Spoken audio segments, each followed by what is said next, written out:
This is David Moss with BIC Trikes. Today we're going to be doing a outlaw kit again. I have to fix it, get it set up for this Vulcan. So we're going to be doing that. This thing is such, once again, no suspension, just not very cool. You can see there's no weld there, no weld there. You've seen the videos before on why not to buy an outlaw kit. So I just want to go ahead and show this. We're going to go ahead and get these cut off. I'm going to end up putting those suspensions on it, and we'll add this 1/4-inch steel right here, and then these here where the suspension will bolt up to. We'll make sure she's straight, get her all done, put her on this, and get her running. Also, just let you guys know, if you get an outlaw kit and you can't figure out how to hook it up, don't do anything to the frame. Don't cut it or anything. The gentleman made a mistake, and somebody thought they needed to cut the pegs off. So there's no brackets now for his rear pegs. Don't know why they would do that. I guess they think they're going to drill a hole and put a bolt through it or something, but don't do that. Don't make that mistake. So what we're going to do is we're going to end up basically welding pegs in, because they just completely chopped them off, and hook it up that. That's not usually how we do it on this. But on this one, it's already been messed with, so I am going to modify this a little bit. But we'll get it fixed for him. It will be running nicely down the road so he can ride it. And I will say this. They sent him the wrong rims and tires. They sent him 12-inch, not 13s. Paid $2,700 for this. 12-inch rims, 13-inch fenders, and the brackets were just junk. I told him, take them back. I can't do nothing with 1/8-inch brackets. There's nothing I can do with them. So this is going to cost him $1,500 with suspension, because suspensions went up. So now it's $1,500 if I had to put suspension on, $800 if I do not. So just letting you see that. So we'll show you this when it's done. Okay, we're back, and as you can see, I got those metal off and the axles off, but really funny, I want to show this. They have no weld here, and they have no weld right there. So this is actually, this piece is only held on with a weld on this side here, and maybe a weld on the top. I think it does have the top weld or the bottom end. And then this side has all three of these. I can't tell you, last time I checked when I took the expanded metal off, which I'm not on this one, it was undercutted like nobody's business. So that right there is just scary. I know they had that 1/4-inch little piece of plate, but that's just not safe. They call themselves safe wholesalers, and they're just unsafe crap. And you can see, once again, not welded,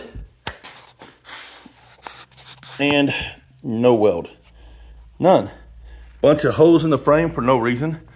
I guess they expect you to put the fenders there, but you can't.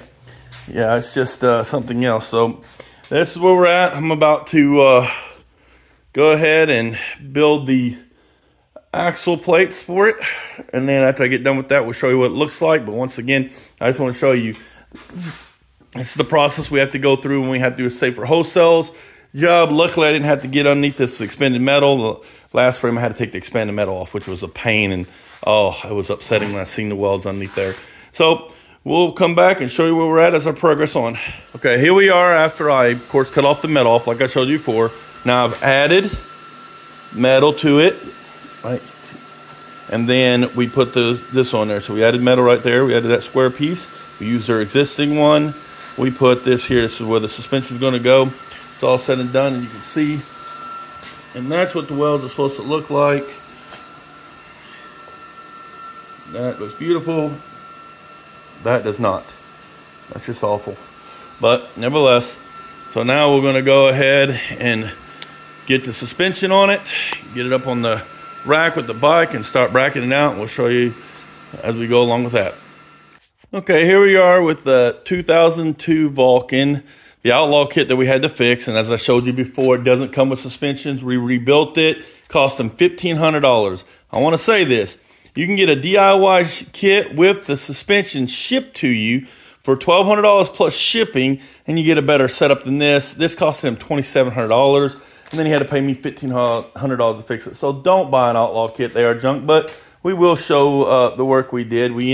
They cut this off, so we had to build a new one for them. That's going to be the rear peg too, and then that's where it bolts in at. And as you can see, we flipped theirs upside down. I added, which I've already showed you, that right there for the suspension. There's still open hose, and they still don't have no wells down these things. These are not boxed in. This is not very good frame at all. But gentleman has too much money in it to just throw it away. That's what usually happens. Come out looking pretty nice. The only thing I have issue with is that it's a little bit longer than my small frames are. This should be a small frame, but that's all right. It also came with 12-inch rims and tires, so he had to buy 13 inches, got there, so the customer bought those. And then those fenders are 14 inches, so I don't know how the heck they were expecting you to put a 12-inch tire, which is 13 inches from outside tire to outside tire, and a 13 is 24 inches, so you can literally put a 12-inch tire right in here, and it would fit. That would be how small it would be with that big fender. So it was ridiculously stupid, like always, but we did get it done. It looks pretty good. It runs out pretty decent. Once again, so David Moss with BIC Trikes. If you liked the video, hit like, subscribe. We appreciate it. If you want to hit us up and say something, just give us a comment. We'd appreciate it. You can check us out at our website at bictrikes.com. Sorry, I'm a little tired. I just worked on this all day. But bictrikes.com is our website where our price list is. And you can check out our DIY shippable kit. Once again, I don't know how many videos I've made of these outlaw kits. I've done like, I think 18 or 19 of them so far, but I've only videoed a few. Don't buy an outlaw kit. They are absolutely worthless from welds on. But if you do, give me a call. $800 if we're just bracketing and you're going to make it a hardtail. But if you want that suspension in there, $1,500. So you can call me at 765-242-6651. And we'll get you set up and taken care of. BIC stands for Brothers in Christ, where Jesus Christ gets all the glory. Thank you so much, and God bless.